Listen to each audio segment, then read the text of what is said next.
দাঁত 32টা আছে না দুইটা ফুইরে গেল? না রে, নুনতা নুনতা লাগতেছে, তালি মনে আছে। ও কাহা রে, তুই ফাউল কি করস? পেনাল্টি দে। এ সাওয়া লাগে, তুই যা শট দে। বিপজ্জনক জায়গা থেকে এগিয়ে চলেছে মিশর এবং গোল!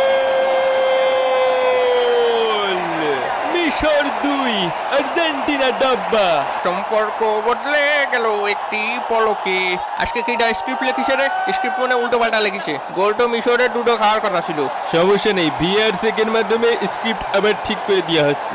এটি ছিল একটি ফাউল। আর্জেন্টিনার পেনাল্টি পাতা 102 এর ক অনুযায়ী এটি একটি ফাউল এবং মিশরের গোল বাতিল করা হলো। ও গোল দিল কেন? দেখ, হবে না তো। মিশর ছোট স্ট্রবেরি। মিশর ছোট আমাকে কি মনে করে চুরি করে গোলটা নিয়ে গেল আর নিজেকে বিশাল বড় ভাবে বিচার হবে। নাস্তি না পারলি উঠন বেকা। কি মনে করেছে নাচতে পারি নে? নাইসে দেখা তালি পুত কইরা দিমু, আমি পুত কইরা দিমু।